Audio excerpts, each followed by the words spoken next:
Thank you very much, Mary. I would like to begin by indicating that if some of what I am talking about today sounds familiar to some of you, it should, because much of what has shaped my public service career, my thinking about government, can be found in the course of my 20-year association with this organization. With apologies to just scanning around the room here, people like Lloyd Anderson and Ned Look. Ned and I have been working on parts of this speech since I was in college. Steve Harrell, Bob Simpson, Cliff Carlson, a number of people who've been involved with the essence of what local government should be in this community, what it could be, and I think what it is going to be. I've learned through this process that basically that in government there are only three fundamental political issues. One is how we spend our money, the second is our working relationship, and the third is the structure within which we operate. The reason that simple system gets complex, however, deals with the issue of perspective and the different orientation that we bring to analyze those three elements. For me, the most graphic display of that occurred during my first legislative session. In 1973, there was one of those interminable, inevitable, vicious controversies raging between the agricultural interests and the preservationists over predator control. Some of you will remember some of those battles. The committee chair was Dick Magruder, who had the stuffed coyote in his office, fangs painted red to just antagonize these bleeding hearts that would come in. And there would be just incredible debates dealing with issues of trapping and poisoning, these increasing the bounty.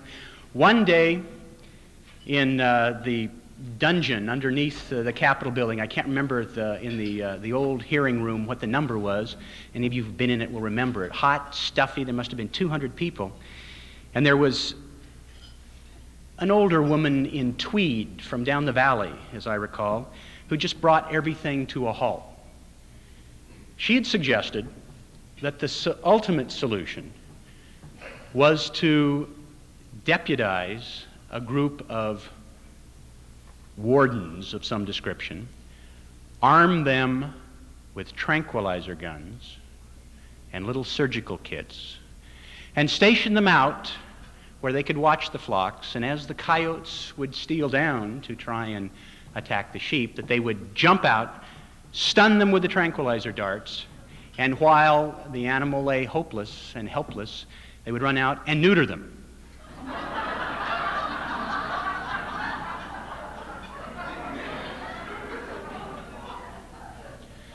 Paul Walden, actually the father of the current majority leader in the House, Greg Walden, owned a radio station in Hood River, was on the committee, had a marvelous resonant radio voice, and he sort of leaned across the table and said, "Madam, you don't seem to understand. Coyotes don't rape sheep, they eat them."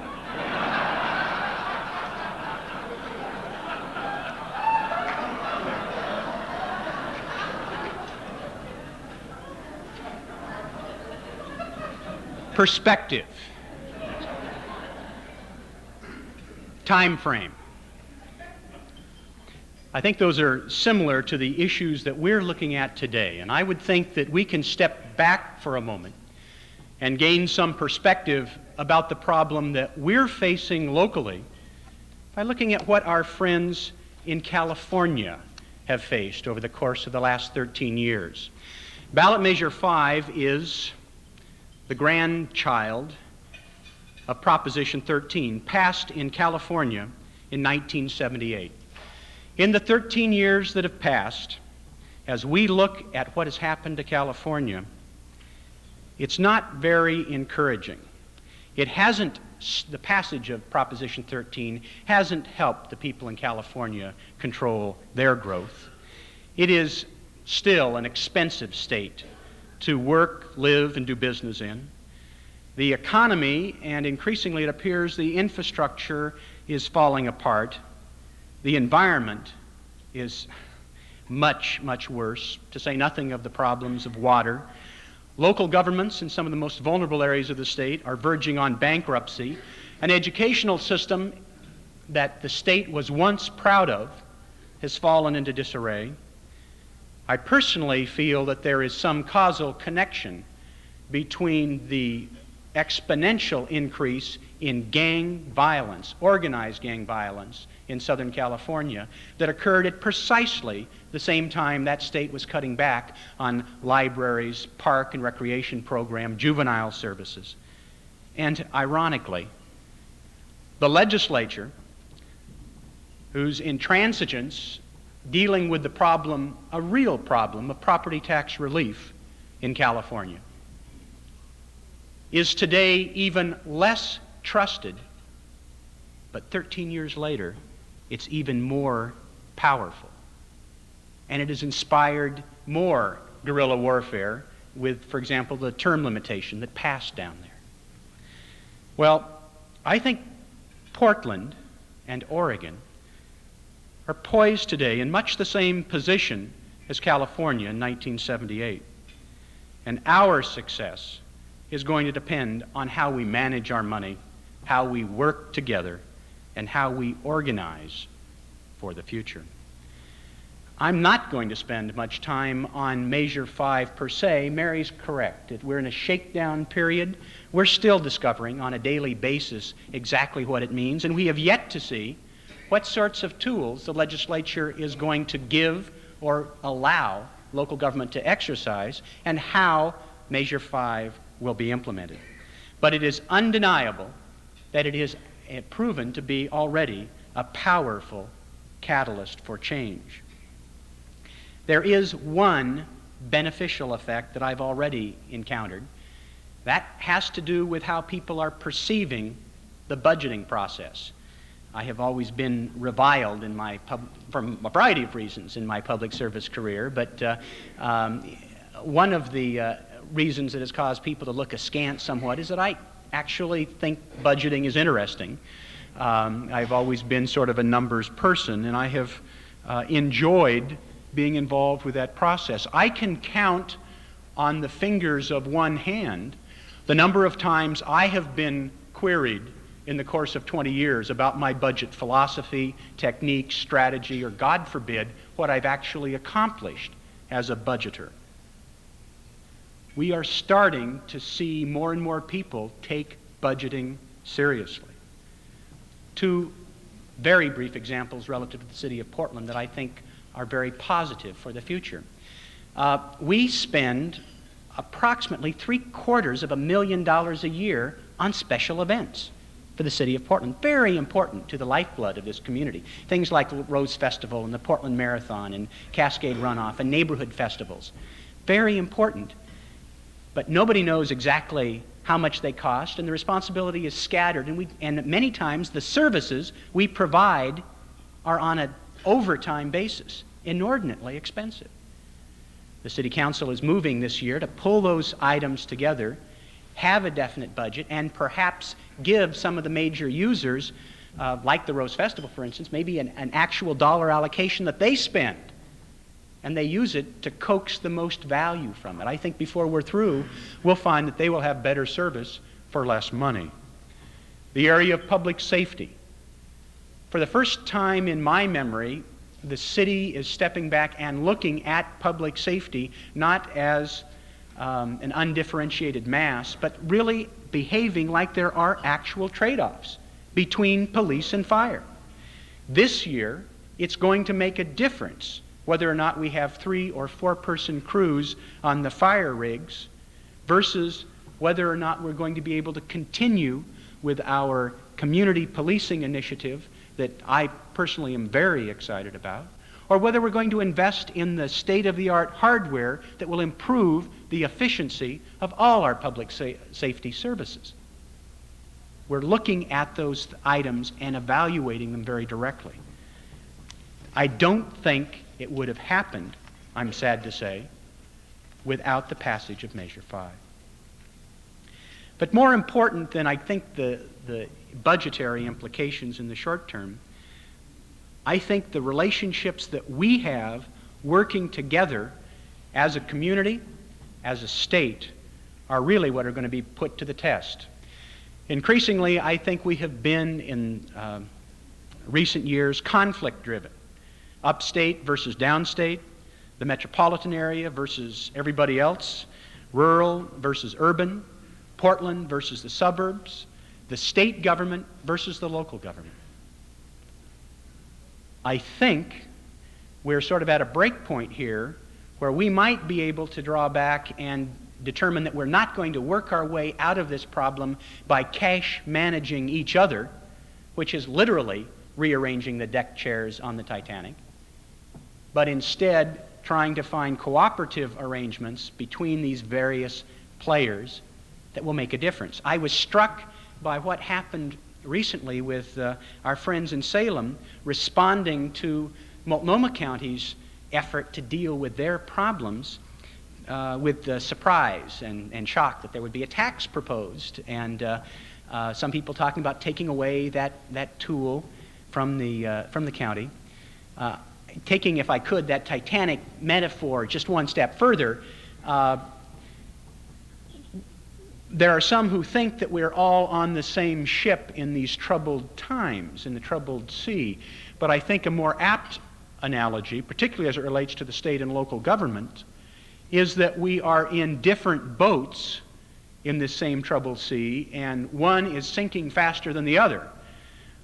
For the state, the kicker is, and it's not inappropriate for them to have their eyes focused on 93 and 95, when the ratcheting down is going to occur, and if something doesn't happen, we really will be spending at the level of Mississippi, and people are going to be in dire, dire straits. For local government, in particular Multnomah County, it isn't 5 years from now, it's 4 months from now. The perspective is a little bit different, and I think we need to be keeping that in mind as we look at the responses that each of us have to these problems. And the last thing that we need to do in government or in this community is to draw hard and fast battle lines, particularly if we're not being sensitive to the problems that others are facing. I think there is a model that we can develop that will help us work through this item together. First of all, we need to have a longer-term perspective for fashioning solutions, while, in my judgment, we have to have short-term identifiable goals that show continuing progress. Not unlike light rail. Took me 12 minutes to get to this point. Thought I'd get ahead of Ray Polani's question.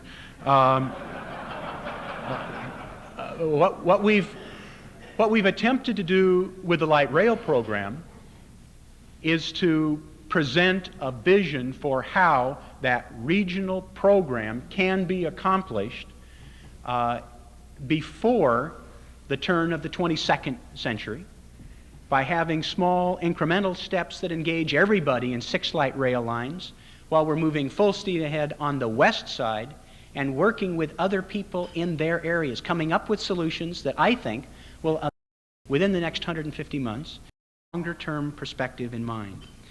Third, we've got to change the way that we engage the voters in the partnership with us.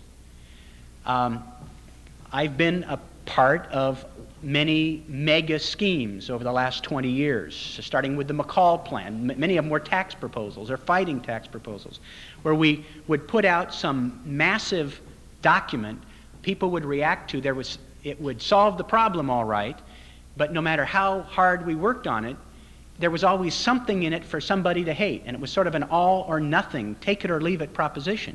And as a result of cumulative no voting, we ended up having them collapse under their own weight. I think we can take a page out of what happened in the state of Illinois in passing a constitutional revision, which I think is about as difficult as modifying a tax structure, where they had this massive document and they pulled out 3 of the most controversial items and allowed voters to vote yes or no on the Constitution, and then yes or no on each of the 3 separate independent provisions. If we engage the voters earlier in our structural and our financial, our environmental issues. We have target points, we have decision points, we bring to closure, we settle and we move on, rather than going to the end of the process and take our chances. I think we would find much greater receptivity on the part of the voters. Finally, I think there is a recognition in the change of leadership in the metropolitan area. I commend the City Club for its activity and leadership. I think that was the issue that I spoke to this club about first in 1984. We've all been going our separate ways trying to do something. But we have to, I think, to have a recognition of the way that leadership has changed in this community. We have an incredible group of people who are a part of the equation to our solutions, community groups, governmental leaders. The time that we had 20 years ago when there was perhaps a dominant person on the scene or a small group of people are past, whether that's a Neil Goldschmidt or it's an Ira Keller. I think leadership today is more diffuse, and we are blessed with a different type of leadership in the surrounding area. I look at what happened with the various county commissioners and the Metro Council and the executive officer as part of the light rail leadership, and I think it gives rise to how that has in fact changed. But having said all that, I would like to make a delicate transition, if I could, to suggest a couple of things that we might do differently. My wife Janice, who's here today, has been trying to get me to not obscure messages by offending or alienating people. I'm working real hard at that. And I'm offering these in the gentlest fashion that I can. But I think we have to acknowledge in this room that things are going to be radically different in this century, this remaining years in this decade, regardless of Measure 5. First of all, one of the City Club's old favorites is that the commission form of government will not survive this century. The organization that has played a dominant role in shaping transportation initiatives in this region for 15 years, JPAC, will not survive in anything resembling its current form. Growth is going to be increasingly negative and is going to be, I think, the dominant political issue of this decade. Environmental pressures and regulations are going to become more and more strict, not just because the state and the federal government makes us do more, but in fact because that's what our citizens demand, and that's what's going to be required with the increasing growth and development of this community. Unless we're really inept, our growth will far outstrip the projections that were made, that are basically linear and were made before most of America watched the earthquake on World Series a couple of years ago. I think there will be 100% turnover politically in this community before the turn of the century. All of us that you enjoy working with and kicking around are going to be gone. And you need to be thinking about what comes next. And last, but by no means least, changes in technology and cost are going to force us to regionalize most of our infrastructure, whether we want to or not. How do we cope? Well, right now we are blessed with the first popularly elected regional government in the United States that I think has been very successful. From the beginning, it has been successful, and although there's been bumps along the way, that progress has continued. We also have 3 19th century regional governments, well-established counties, that are successful by comparison in absolute terms relative to this state, and they're successful nationally. We have a successful city with an 80-year-old commission form of government that is successful despite its structure. What is not the answer, in my judgment, is city-county consolidation, an idea whose time, I think, is past. I say that as somebody who was a part of the campaign to try and help get it passed, who believed in it at the time, was disappointed, crushed, but in retrospect, I think we're probably better off that it failed. I see Ned nodding. We've talked about that. Think for a moment what would have happened for regional cooperation if we'd been successful in consolidating 52% of the region into one government. The two-tier study, I think, is a far better approach, and I think we're on the verge of realizing that. Gresham, which was a little blip on the radar screen, but a very powerful political blip on the radar screen for the city-county consolidation campaign, has now blossomed into the fourth largest city in the state. It's tripled in size. Now, along the way, we have done much of the city-county consolidation agenda.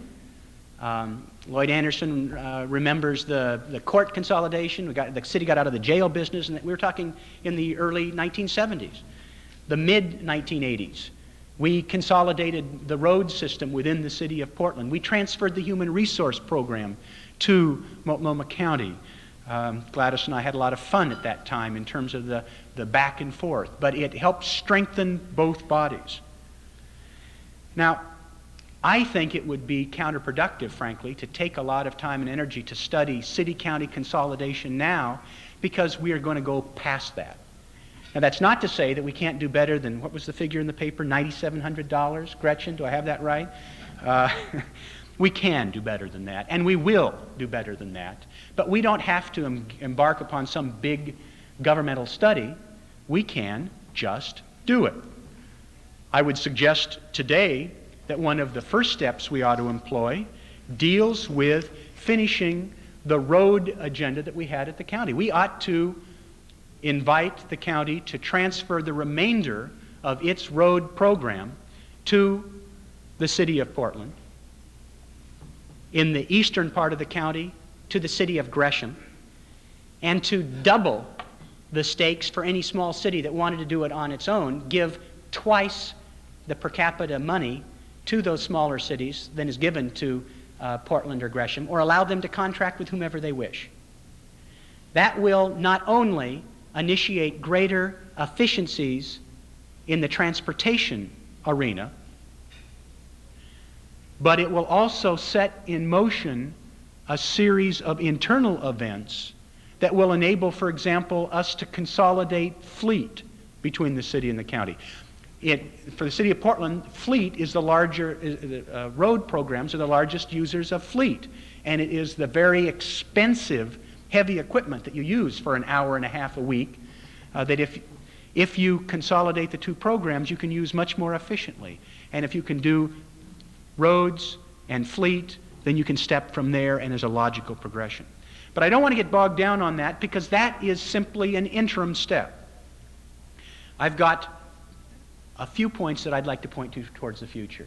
The first, I see President Rameli here, and Dr. Toulon. My first point, and I had this before I knew you were going to be here, was to activate the Portland State Metropolitan Studies Program under the direction of Dr. Toulon, to provide the data, the forum, the research, to be able to do the good work that needs to be done in the future without having to rely too much on City Club study committees and research advisors. I think even in these difficult Measure 5 times, that the state system of higher education, the city of Portland, the three counties, Metro, TriMet, can come together, and the private sector can come together with enough money to fund that adequately and make it a model for the nation and to help us do this difficult business. Second, the City Club should take the Metro Charter as a project. We have the home rule coming down the track, Councilor Knowles, in a matter of months, weeks, days. The City Club ought to adopt that. Every single member who's on that Charter Review Commission, or the Charter Commission, it's nothing to review, they're starting it, should be a member of the City Club, either going in or coming out. There ought to be a special study committee that is established to help that commission, a series of forums to really capture that, to equip our Metropolitan Service District to provide the framework that it's going to need as it gradually assumes regional responsibility this decade.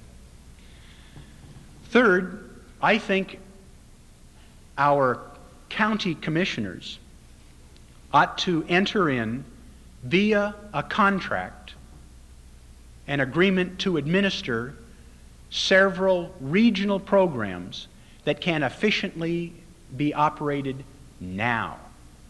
I think of three that assessment and taxation. We're spending $10.5 million for three inadequate taxation systems, assessment and collection systems in the metropolitan area.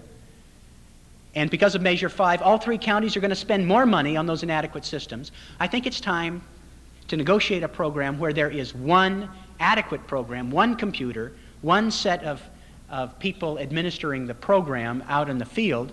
And I don't think we have any reason to want property assessed any different in Washington County versus Clackamas County or Multnomah County. And certainly there's no political mileage in being the jurisdiction that sends out the tax bills. So this ought to be something that they would, if they can't offload, they could at least share the blame. Areas like elections that are completely dictated by state statute, the regional park program that I know that's been an interest of a number of folks. These things can come together, we can have consortia, and we can move forward in a matter of months. I think those ought to be accomplished by July 1st, 1992. By 1994, we ought to have the next generation of regional programs in place via contract. I think cable television, the industry is consolidating like mad. Certainly local government could do that to consolidate the regulation and programming on the metropolitan level. Emergency response, another City Club report. If your speech topic next week is timely. If we had the big one here, it would be a disaster. We are no more equipped to handle it than we were when the City Club started ringing our bells on this several years ago. And I frankly think that it's not going to be possible unless there is one governmental agency that is in charge. The future of open space in this region ought to be regionalized and could be done in that fashion. By 1996, I would hope that the Charter Commission for Metro has in place a proposal that essentially folds in the Metro councilors and the county commissioners into one set of regional policymakers. We have 26 of them now. We don't need quite that many. And I think it would help set the date far enough in advance so no one would lose his or her job. You can track that and you just serve notice that by 1996, if you want to be involved on a regional basis, you run for this regional council. I think that there needs to be, the city of Portland, well, I'll finish my chronology. 1998, there needs to be an infrastructure integration on a regional basis that includes sewer, water, and roads. People often ask, well, if we regionalize, what's in it for the suburbs? You know, the people are going to offload their problems, or the suburbs are going to try and push things in the central city. We don't need to get into that discussion by having the city of Portland take the lead in regionalizing the infrastructure. We already provide water for 2/3 of the people in the region. We have the largest sewer system. We will have the largest road system. If we're willing to contribute that, we're infrastructure rich compared to most of the region. The central city, Multnomah County, is human service poor. And if we do those two things together, there's something in it for everybody.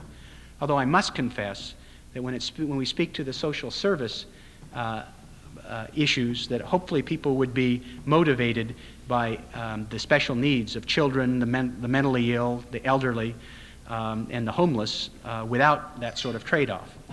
Finally, the city itself should initiate immediately an effort to pull together the resources for a charter review, privately funded, for this city, do it right, and have proposals to the voters by 1994 at the latest that would either change the commission form of government to one that is more centrally managed, or simply or put something in place that will strengthen it. We can't continue to operate the way we are now. I indicate I find that I'm going a little longer. You laughed longer than I thought you would. So I can't talk about building inner city suburban neighborhood coalitions, which I think are critical. Maybe there would be a question about that before we're through. I would like to thank you for the opportunity to talk a little bit about my vision of how these pieces fit in place. I think it's appropriate to do it at the City Club. It has been the genesis of many of these ideas in the past. I think it will be the City Club that helps pull together these pieces so we actually are able to deliver on it in this decade. Thank you very much.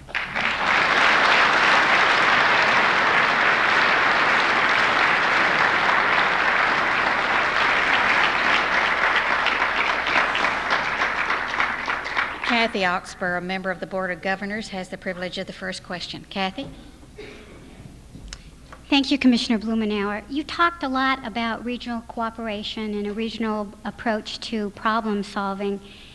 Some local governments feel threatened by regional government because they fear loss of local control. What would you do specifically to address that issue or those fears of loss of local control?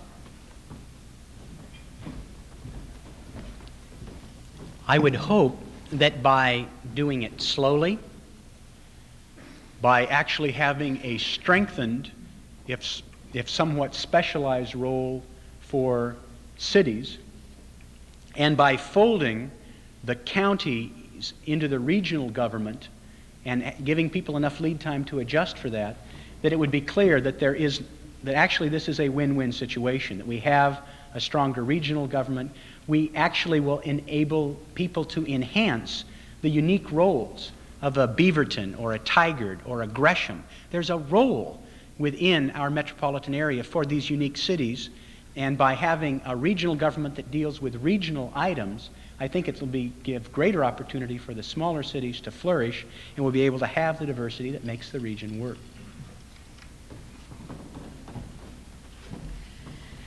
Teresa Lukowski-Clark has the privilege of the second question. Teresa, who's a member of the Government and Taxation Standing Committee. And the Regional Government Committee. If the notion of creating a regional approach to problem solving means the cost for regional facilities is shared, how are we going to sell the concept to smaller outlying areas if the only added impact is extra cost to them? What's in it for them? That's where I think it's very important for us to commit from the outset that we're going to share both the benefits as well as the burdens. By the City of Portland coming forward, putting on the table and working through a system of sharing some of the infrastructure, for instance, that in roads, sewer, and water, I'm quite confident that we can work out something that is equitable both in terms of resources and in terms of power. The City of Portland will be playing probably a declining role relative to the entire region under the structure that I've described, but I think it's not an inappropriate role, and it allows other people to help be a part of that process. I think we ought to be able to satisfy those concerns. Thank you.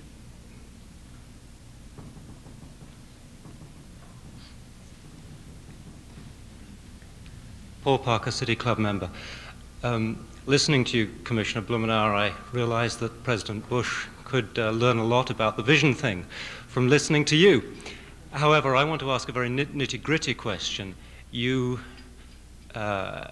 addressed briefly the outcome of the discussions between city and county, which produced a proposal to save less than $10,000 by what was described in the paper as bureaucrats. That fairly elegant glissando across that fact begs the question. You said that by the turn of the century, all the politicians will have gone. It's a long, slow process. You've got politicians, bureaucrats, and an electorate. How do you suppose the very deeply rooted interests of individual bureaucracies will be carried other than simply by the proposed attrition across time that you mentioned? Well, I hope that it is more than just attrition across time. What I am suggesting is that we set in motion a series of events that are going to make very clear that for this region and for the governing boards of the various entities, and I hope from the public, that people are going to be evaluated by how well they're able to implement this broader vision. I mentioned specific targets that I think we can achieve in each year. The consolidation of the 2 road departments, for example, and some of these other elements that can be regionalized within the next 15 months, and then follow in 94, 96, 98. I think that by taking individual elements, having bite-sized pieces, and having the various boards committed to doing that, I think that will change the dynamic for the bureaucrats, and I think that it will give us a rational framework within which to make those changes. It happened here in 1983, 84, and 85 between the city of Portland and Multnomah County, where we set a framework. We merged departments. Because we took a little extra time, nobody lost their job immediately, but we were able to make some of those operations more efficient. And by the time we were done, we had people who had bought into that dynamic. I think we can do the same thing on a regional basis.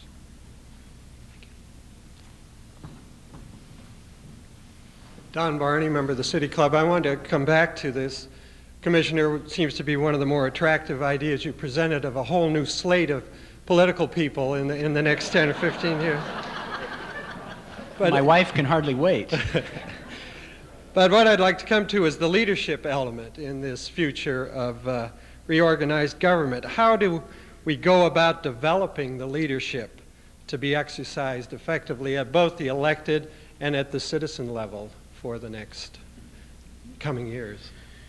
Well, I think since 1984, when we talked about that leadership per se, there have been a number of things that have happened, and I note most recently what the City Club is doing in terms of trying to focus on that. We now have our 6th program for the American Leadership Forum for Oregon. I think there's a sense in terms of the corporate community moving in this direction. But I think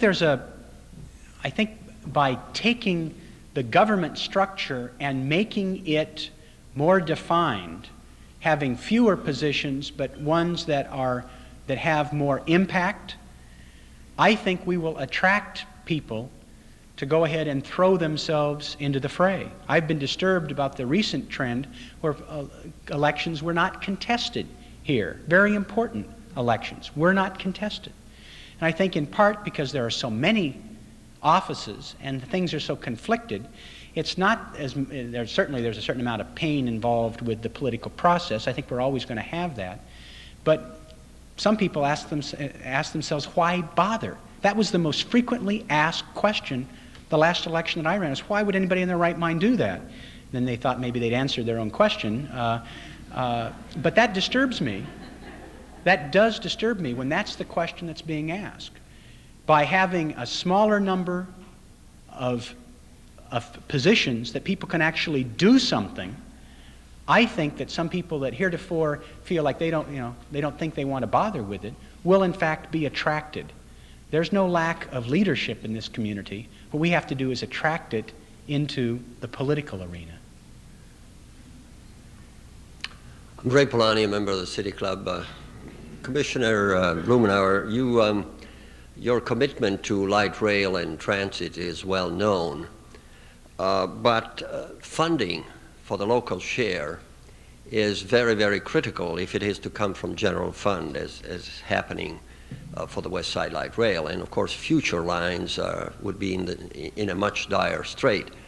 Will you favor Senate Joint Resolution 10, which would refer to the voters, allowing a revisitation of the constitutional restriction that auto-related taxes shall be spent on highways only? Will you favor that? Thank you, Ray. In 1974, what was it, Dick Feeney? 74? 76?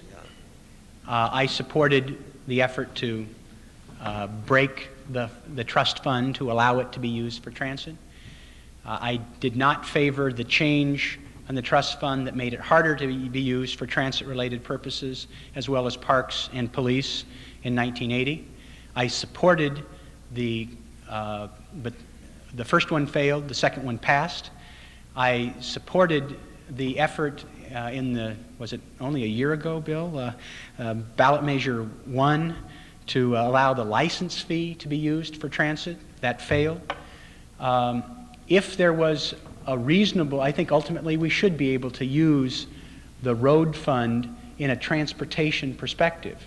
Ray and I have gone back and forth a little bit. I think in view of the history of failure that we may be able to get further faster by having a pollution tax, which is currently languishing, I think, in Salem. I think we ought to beef it up, have an auto emission tax. We don't have the Constitution. We don't have to pass a constitutional amendment. We just have to get it through. I think that may be the quickest way to get the money. Ultimately, we will have, I think, a transportation fund that will make sense.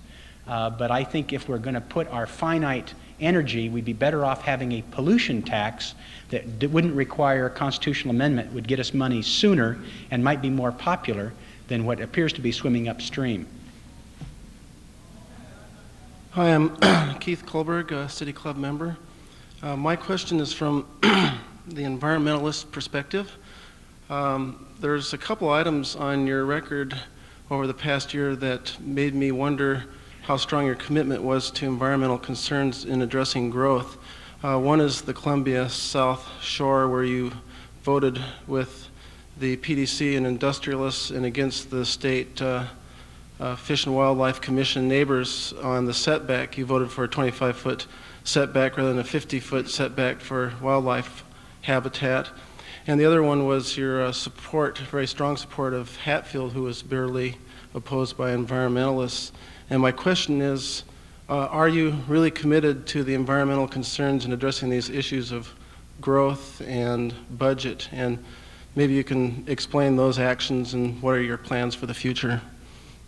I am proud of my environmental record over the last 20 years, and I will invite anybody to look at the stands that I have taken on land use, transportation, air quality, wrestling with McDonald's, a number of them that were not politically popular at the time or perhaps politically popular later, because I believe that in the positions that I've taken, and I invite anybody to scrutinize the record. As it relates to the Columbia South Shore, people are going to live and work someplace. They're going to live on farmland, or they're going to live closer into the central city. That area has been, in the Columbia South Shore, something we've been working on as a county. I was a county commissioner back in 1979 when we adopted the comprehensive plan, a very delicate balance to try and maintain the environmental goals in that area, but basically have that available for people here in this community to work, add value, and not end up despoiling our environment by moving out in the hinterlands. I invite anybody to look at that plan that we put in for the Columbia South Shore, because it was not just a simple setback, but instead it was designed different buffers for different segments along the way. I think it is actually better, and I think it will be proven that it was better than or equal to the E-zone that we put in there initially. But the fact is, you're going to have some trade-offs when people are going to work and when people are going to move here, and especially people who care about the environment need to be in the middle of those concerns. I supported Senator Hatfield for re-election in two primary areas, made no secret of it at the time. One was his commitment to world peace, and I have felt that since I was a college student, and he was the only governor in the United States that would stand up against the United States war in Vietnam. And his continues to be a conscience in terms of issues of nuclear weapons and war and peace. And second, because of his commitment to issues like light rail, which I don't think would have been possible without United States Senator Mark Hatfield on our team. But I invite anybody else's assessment to the contrary. That's my position. Bob Wheel, member. Earl, you mentioned Beaverton and Gresham. Would you like to cross the river and tell me what your ideas are for involving Vancouver and the explosive growth in Clark County? They're part of the area, but how do we get them involved? That's one of the things, Bob, I've been most excited about during my tenure on the City Council. It was actually at a brown bag at ZGF before I even went on the City Council. Someone asked me that question, what about Vancouver?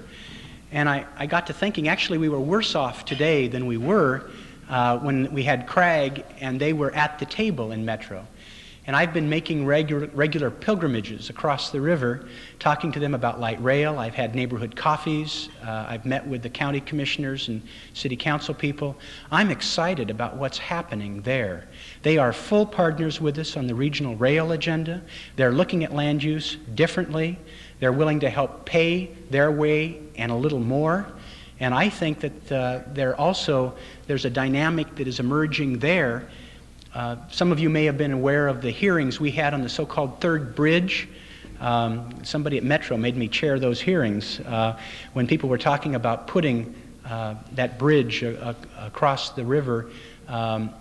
The most devastating testimony came from people from Clark County, citizens who came over and said that would violate their land use, their environmental goals, and they were adamantly opposed to it. I think things are clicking on the other side of the river, and I think there's a tremendous opportunity for a partnership with us. We meet with them monthly on the rail agenda, and I think you're going to see big things in the months ahead. Mary McCarthy, member. You mentioned that the City Club should be involved in the Metro Home Rule Charter formation. I was just wondering what your thoughts were on what Metro's future responsibilities should be. I think this decade, everything that is regional in nature should be vested in the Metropolitan Service District. And they should take over basically everything that counties are now doing, everything that they're currently assigned, and they may be able to do more in areas like housing, for instance.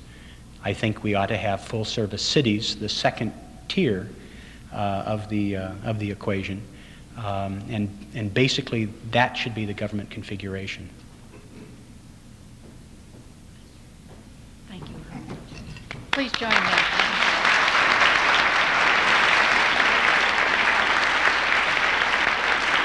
We are adjourned.